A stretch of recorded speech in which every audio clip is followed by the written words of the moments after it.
Matapos ang malupit na panalo ni Magnifico Magsayo laban kay Pablo Cruz.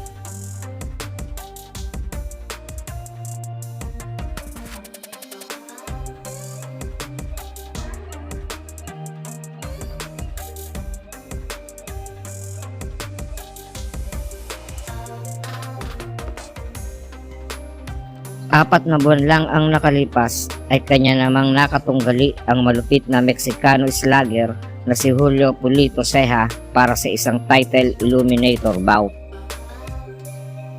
Ang magwawagi sa labang ito ay siyang magiging rank number 1 contender na noon ay si WBC Featherweight Champion Gary Russell Jr.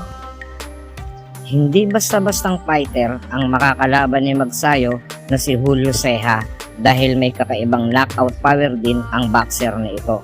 Sa katunayan nga, nakapagtala agad ito ng 18 panalo at lahat ito ay knockout sa unang round lang. At yan ay ginawa lamang niya sa loob ng 3 taon mula 2009 hanggang 2012. At bukod dyan, dati na din siyang naging world champion taong 2013 nang masungkit niya ang bakanting WBC silver bantamweight title laban sa kapwa niyang Meksikano na si Juan Jose Montes via technical knockout sa round 10.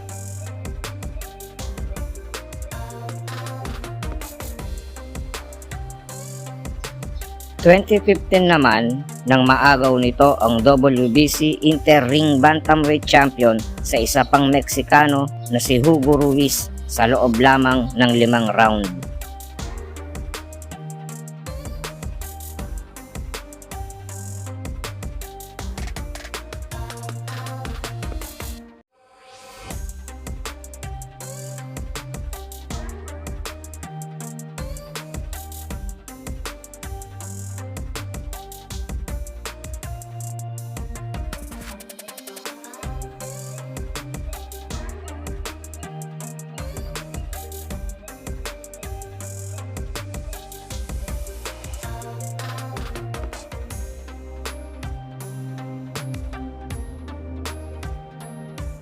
Kaya masasabi natin na talagang delikadong laban ito para kay Magsayo dahil ibang klase daw talaga ang lakas nitong si Julio Ceja at mas malawak na karanasan bilang isang professional na boxer. May mga naglabasan pang ang mga issue na wala daw talagang kalaban-laban itong si Magsayo kay Ceja. Pero ganun pa man, maraming mga Pinoy fans ang di sumang-ayon sa mga haka-haka ng mga media tungkol sa labang ito. Maging itong si Cuadro Alas ay di sumang-ayon sa mga inaakala ng iba na wala nga raw talagang ibubuga itong si Magsayo kay Ceja dahil ilang beses niya daw itong pinabagsak sa kanilang sparring, kaya alam niyang kayang-kaya ito ni Magsayo.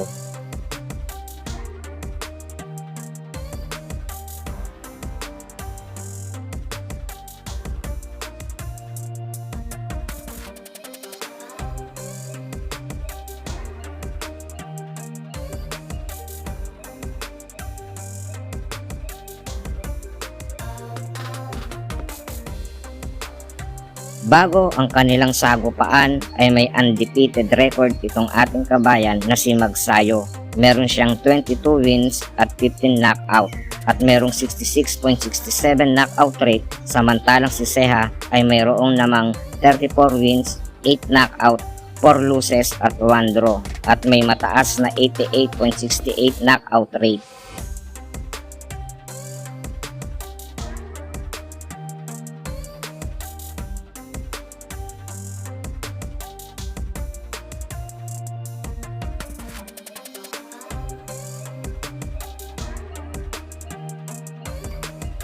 Ang kanilang laban ay ginanap sa T-Mobile Arena, Las Vegas, Nevada, USA, na kung saan ang main event dito ay laban ni Pacquiao at Sogas.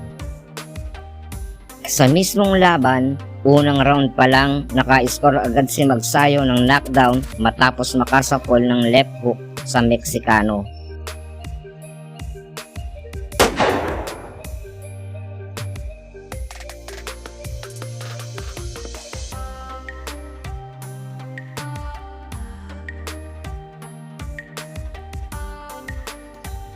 Pero mukhang matigas ata talaga tong Ceja dahil imbis na umatras ay mas lalong naging agresibo ito.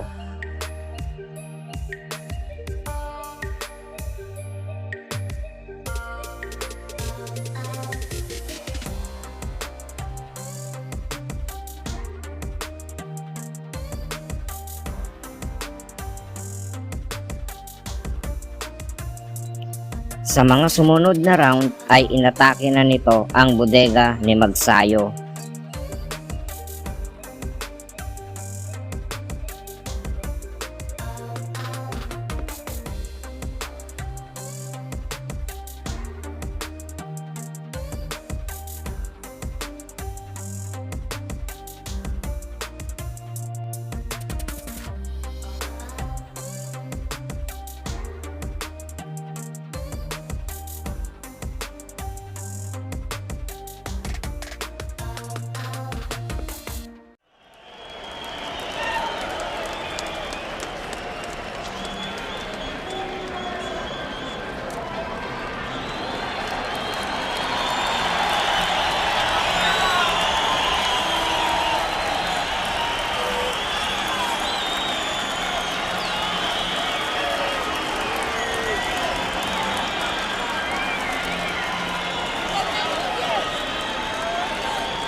Pagsapit ng round 5 ay dito na umepekto kay Magsayo ang mga pinapakawalan ng Meksikano, dahil kung mapapansin nyo ay unti-unti nang bumabagal itong si Magsayo, na agad namang sinamantala ni Ceja na maging dahilan upang ito ay makapagpatama ng solidong left hook sa panga nito na naging dahilan ng pagbagsak nito.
Kung mapapansin nyo, in fighting style ang ginagamit nitong si Ceja kay Magsayo.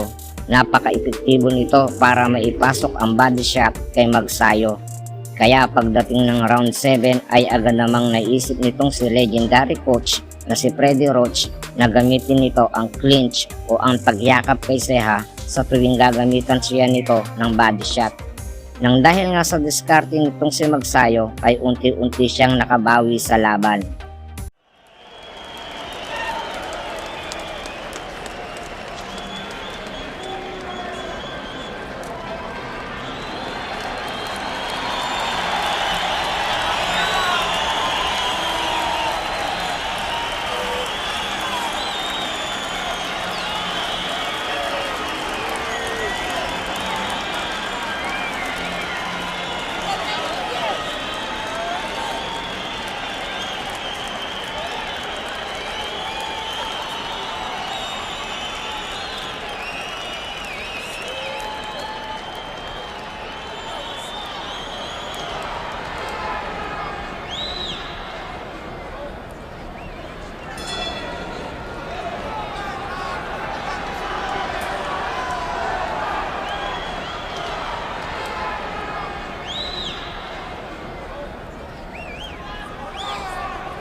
At pagsapit ng round 10 ay dito na winasak ni Magsayo itong si Ceja.